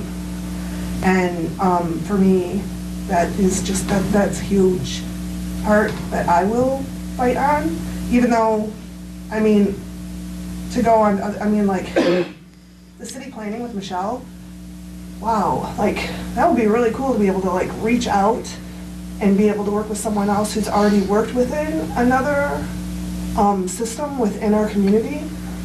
So she would have insights into making relationships that just haven't even occurred to us. So I think it's really important. And I got a chance, I actually got to work with her on the bond committee, and she was wonderful on that. So she's obviously making a commitment to our school district. It's now, no matter what happens, I think it's in our court to make sure that we keep her engaged. And then, I mean, the Michael with the special ed component, that for me is like a huge thing that I wanted to focus on moving forward, is how we're working within the special ed. I think Michael and actually Chris had special ed experience too, right? 2 of them. So. Alternative. What? Chris is. Michael had alternative ed experience. Michael's, okay, and Chris is special ed. Okay. All right, sorry, I messed up the names on my. So I think that's really, you know, being able to have someone that has those skills. Okay. And facility planning, too. I Oh, the mean. facility planning is awesome, especially with everything that we're doing with all of our buildings. I mean, everybody here, yeah. It was good. I did the same thing Nan did. I wrote down all the amazing things all you guys brought to this, and I could have written a lot more, but this is in the 3 minutes when you guys were reshuffling yourselves. But Michael, the education experience you bring is incredible. It's not my background, so I'm always trying to learn more about the education and special needs students, alternative ed students, and just generally speaking, education as a whole. We have some educators up here, but I don't think because we're working with kids in education, you can never have too many. So I'm so thankful that you came forward with your education experience and also with your psychology experience. I think that's another thing that can help us with a lot of the discipline areas that we're working on and trying to be more equitable in that area.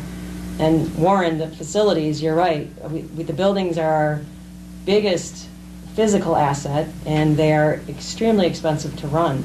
And to have that experience and that knowledge base is very specialized, and that's something that is very critical for the district and for all of us to consider moving forward. And Chris, I thought you had some incredibly new and innovative ideas.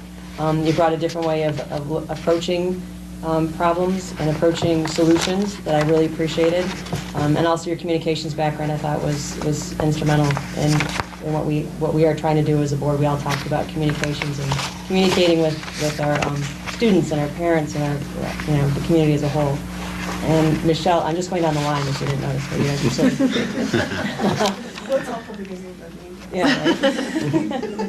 Right? And Michelle, I mean, the city planning experience that you bring forward, I know that's something that the schools and the city have been trying to work on for a long time, and finally there's pieces in place, as I look at Ray Lawn back there, to even continue that in such a way that is such an asset to Ferndale and the Ferndale schools, is to really work close together and build those bridges and expand that into the business community and the residential community that doesn't have students in the district. That's just so invaluable, what that knowledge base that you bring. So thank you for coming tonight. And Jackie, your communications experience is fantastic. Again, that's something that we all need.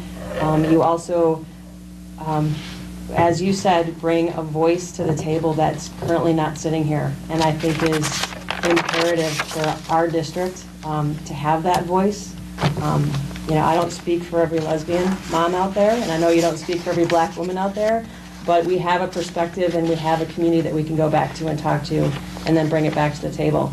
And I really appreciate that. And I love all the involvement that you've had in the schools since you've been a resident here and since you've had kids in the district. So you all, thank you so much for coming out. I was a little worried, like, who's going to want to do this? But we have 5 fantastic people that want to do this and want to give back to the community and work with the kids. So thank you all so much.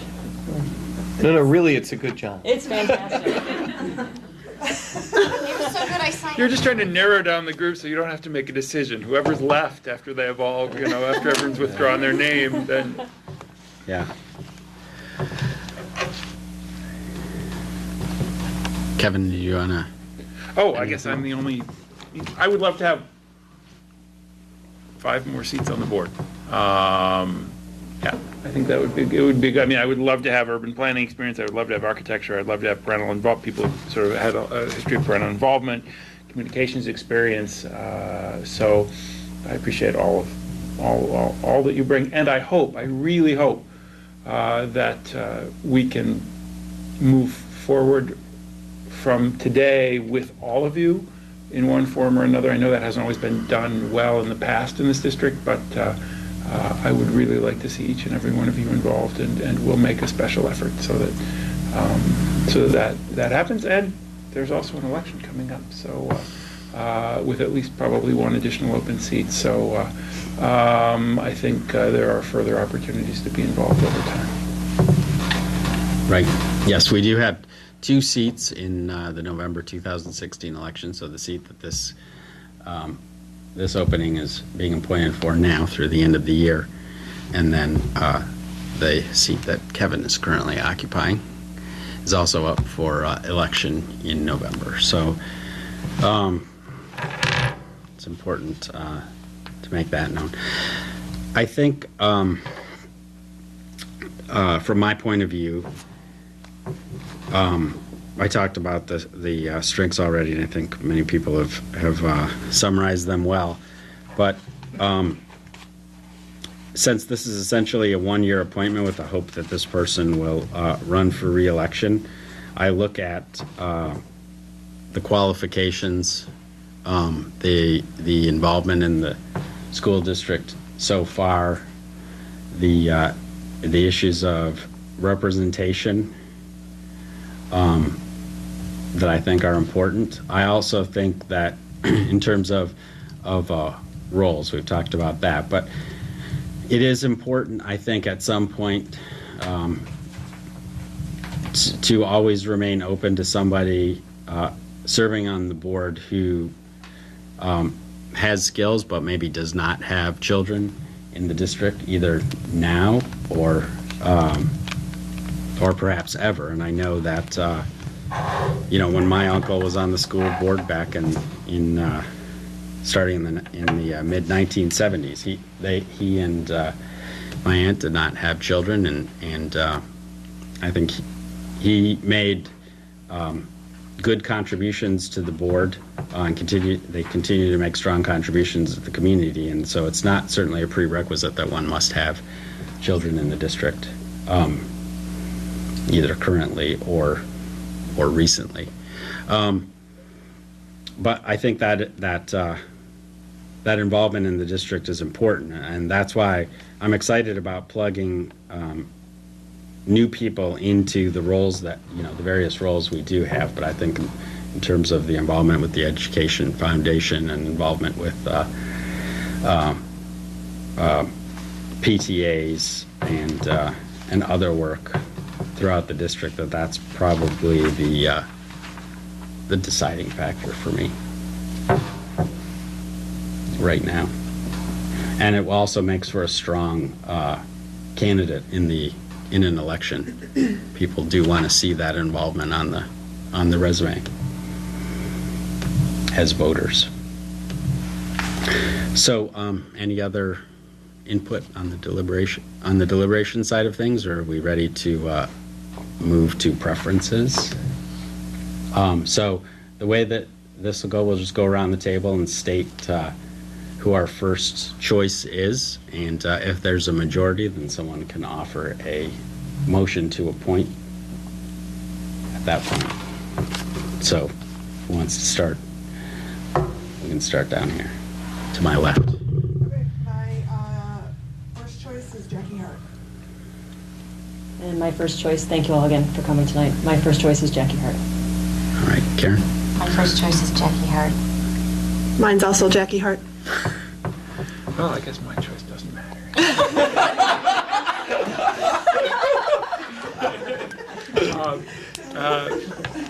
By a very, very narrow margin. And as my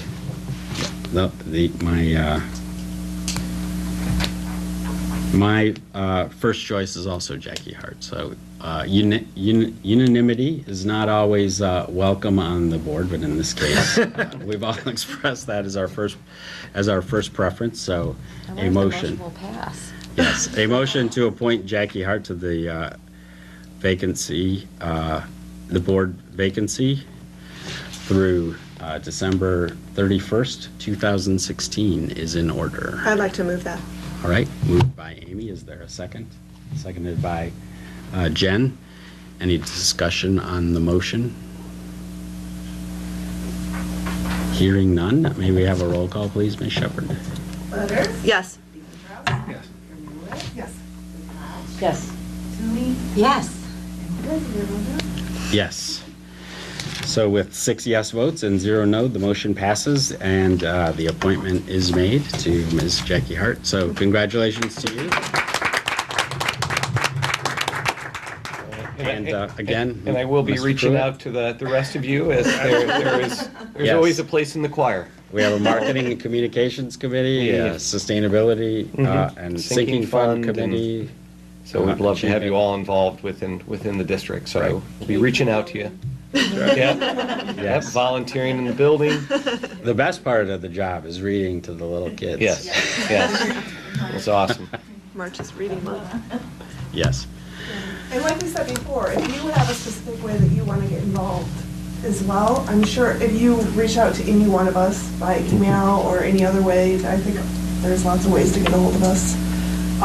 Any one of us would be more than thrilled to like absolutely sit down with you, help you find a place that's a good fit for you, something that you would really enjoy.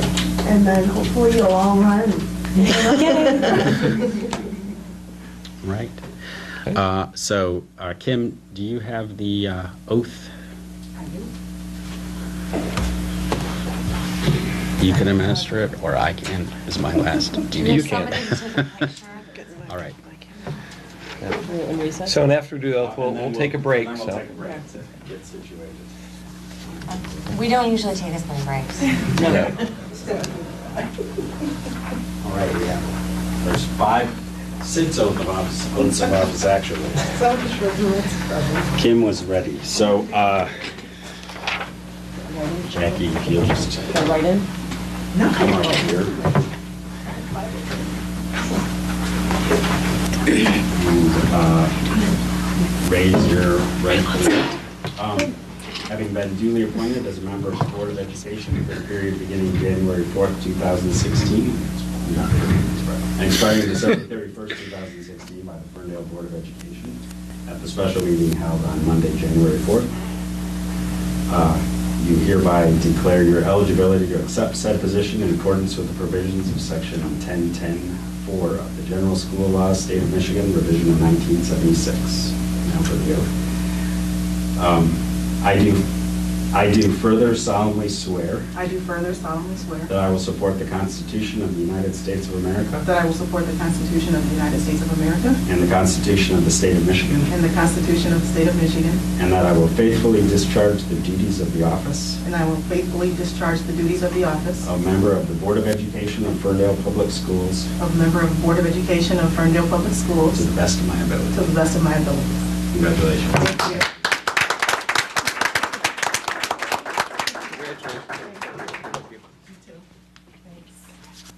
So now we will stand in recess with our special meeting segment is over, and Mr. Pruitt will call us back to order for the organizational meeting in 10 minutes. Call to order at 8:18. Is this on? So we have some new people with us. So I just want to kind of go through our start here again. Good evening. This is a meeting of the Ferndale Board of Public Education. Our meeting is being video recorded, broadcast on cable throughout the next month on a rotating schedule. All meetings of the Ferndale Public Schools are held in public in compliance with the Open Meetings Act. Printed documents discussed in tonight's meeting are available to the public upon request, with the exception of information protected by student or employee privacy rights. Board meeting information is posted on our website. If you do not have internet access, need information, please contact the board offices at 248-586-8652 by Thursday of the week prior to the meeting, and district staff will do their best to work with you. So at this time, Ms. Shepherd, if you could do roll call. Butters? Here. Deacon Kraus? Here. Mueller? Here. Latasha? Here? O'Donnell? Here. Toomey? Here. Here.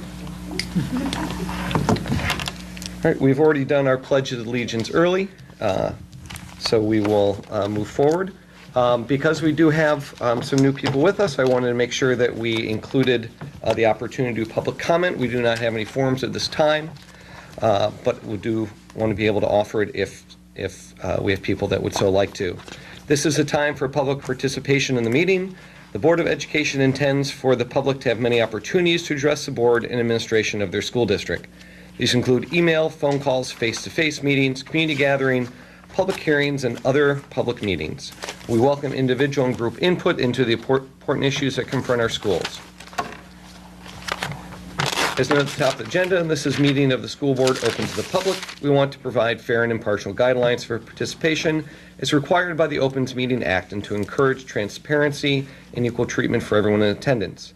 Recognize that an effective meeting facilitates better decisions and promotes openness by allowing more people to stay for the full length of the meeting. To meet these goals, if you come up for a public comment, we ask you to please identify yourself, and if you can list contact information on the contact sheet, it would help us to follow up with you. If you do not wish to do so in writing, please identify yourself at the podium, and if you need a response, please provide contact information with the administrator after the meeting. I will call on the people who have done sheets first. So at this time, we ask if there is anyone that wants to give public comment. Okay, not seeing anyone, we will move forward. So ask for approval of the board organization meeting agenda. So if we can have a motion. And a second. Great. And a roll call, Ms. Shepherd. I'm sorry. Mr. O'Donnell, motion, and who's second? Ms. Hart. Thank you. Roll call. Butters? Yes. Kraus? Yes. Mueller? Yes. Latasha? Yes. Hart? Yes. O'Donnell? Yes. Yes. We will move on to the election of officers, which will end my reign of reading these notes. So attachment A in packet is a copy of section 0152 of the Board of Education bylaws that call for the election of board officers at the annual organization meeting of the board. The officers to be elected include the president, vice president, treasurer, and secretary. The bylaws also call for the superintendent to serve as presiding officer, taking nominations and calling on the vote for the election of president. Upon election, the president will take over the chair and proceed with the election of the vice president, treasurer, and secretary. So at first, we need a nomination for the position of president. I'd like to nominate Jen Latasha. Do we have a second? Second. Any discussion? I think it's a great choice. As seeing none, if we can do a roll call, Ms. Shepherd? Deacon Kraus? Yes. Mueller? Yes. Latasha? Or get some people. Ask you. Hart? Yes. O'Donnell? Yes. Toomey? Yes, and actually she can vote present. Yes. Present. She can vote. Yes. Okay, I'll call you last. Present. O'Donnell? It's less tacky. Toomey? Yes. Butters? Yes. And Mr. Bosch. Present. Thank you. And that being said, I get to pass on the gavel. Thank you. All right, moving on to request B, for the position of Vice President of the Ferndale Public Schools, from effective today through the organizational meeting in January 2017. So I will accept a call for a nomination.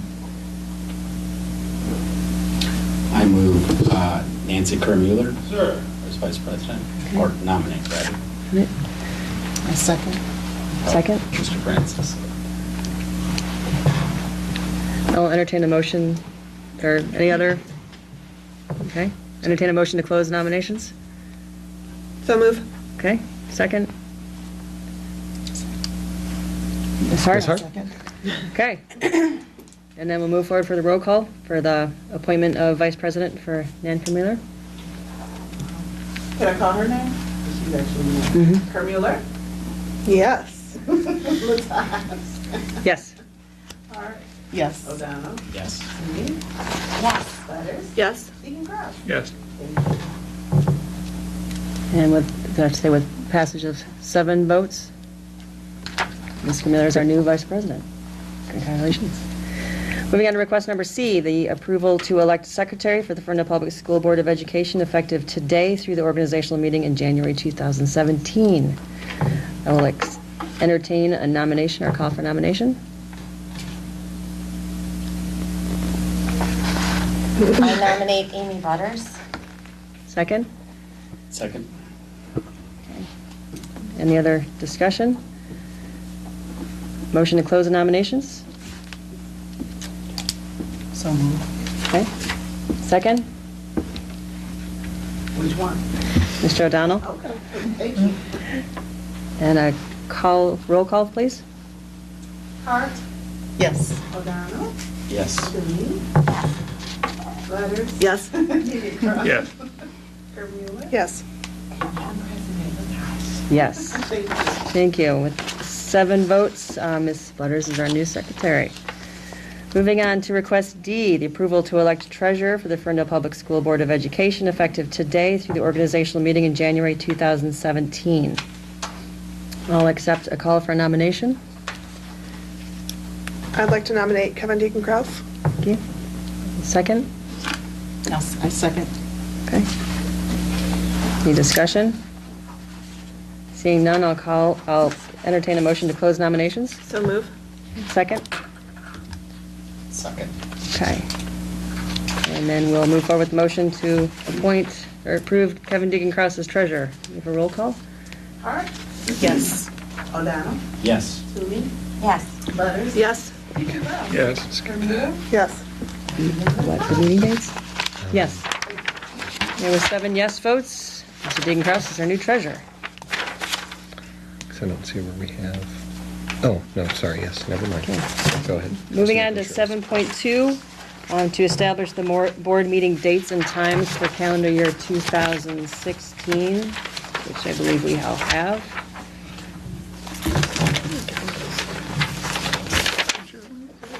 Attachment A. No? Yeah, we didn't get one of those. Okay. It's okay. It's okay. Okay. We've seen it. Okay. We are required, as of today's date, to approve the calendar for 2016 regular board meeting dates. That's what I'm talking I believe we've all seen the dates before. Generally speaking, we have our meetings on the 3rd Monday at 7 o'clock in the Ferndale High School main conference room right here. And we will be following that with 3, Oh, sorry. That's for you. only 3 exceptions to that one, being Wednesday, January 20th, to account for Martin Luther King Jr. Day. Also, the 4th Monday in February, which is the 22nd, and also Tuesday, May 17th. So those are the only modifications from the 3rd Monday of the month. So I'll entertain a motion to accept the calendar as presented. So moved. Second? Second. Any discussion on the motion? Seeing none, move forward with the roll call. O'Donnell. Yes. Toomey. Yes. Butters, Yes? Deacon Kraus, Yes. Vermueller, Yes. Hart, Yes. President Latasha. Yes. Thank you. Okay, with 7 yes votes, the calendar has been approved for 2016.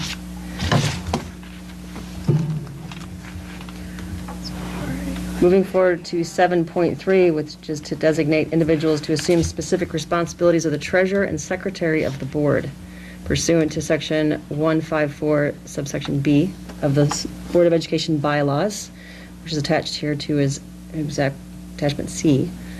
Can we do A and B together? Yes? Okay. Yes. So I'll entertain a motion to authorize to designate the Assistant Superintendent of Finance of the school district to perform the day-to-day functions of the treasurer of the board as outlined in 0171.4, and also request B, the authorization to designate the superintendent's executive assistant to serve as clerk at meetings of the board and record the minutes of the board meetings as identified in bylaw 0171.3A. So move.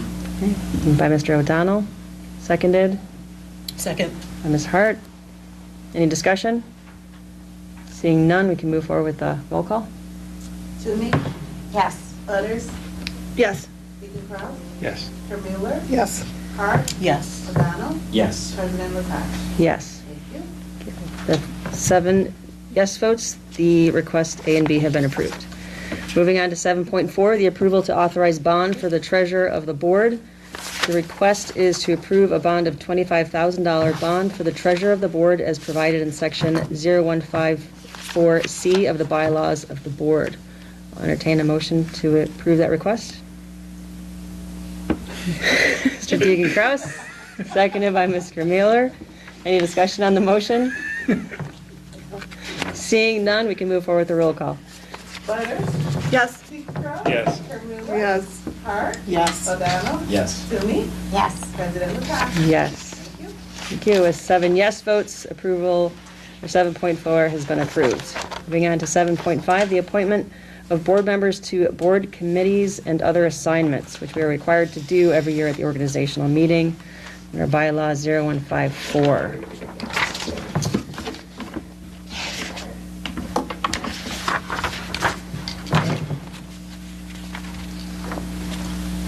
Can I just read through these all?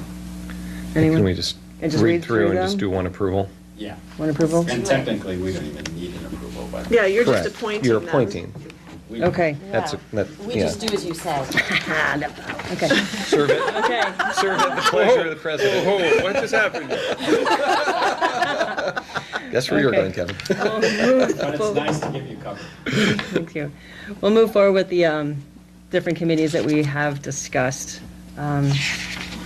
Just want to read through them The so we can all approval, make sure. yep, the approval to designate Amy Butters as legislative liaison to the Michigan Association of School Board, MASB, and Karen Toomey as alternate legislative liaison to MASB.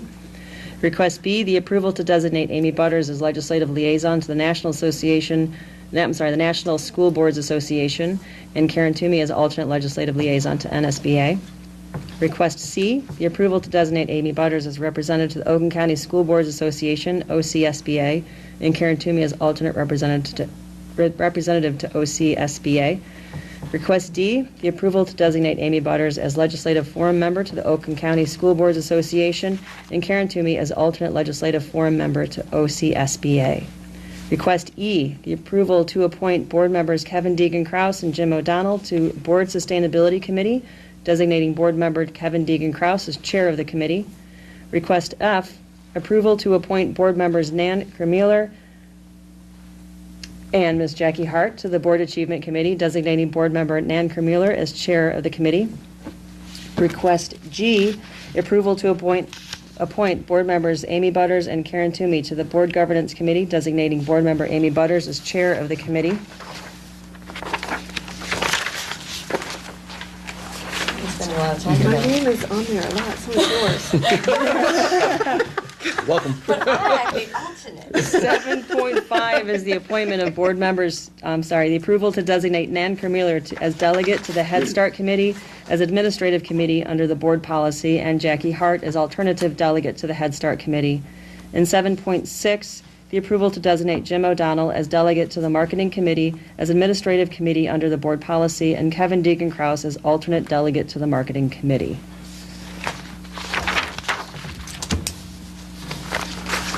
being democratic, I'll take accept a motion to accept these appointments. I move to accept these appointments. So I second. Second by Ms. Hart. Any discussion on the motion? Seeing. You're more than welcome to join any of these wonderful meetings that sounded very appealing that Amy and I are going to. Okay, seeing no further discussion, can you move forward with roll call? Stephen Kraus? Yes. Mueller? Yes. Hart? Yes. O'Donnell? Yes. Toomey? Yes. Butters? Yes. President Latash? Yes. 7 yes votes, the appointments are approved. And then on the agenda, number 8, our next regular board meeting is scheduled for Wednesday, January 20th, 2016 at 7 p.m. here in the Ferndale High School Conference Room. And with another thing further, we stand adjourned 8:34. at 8:34.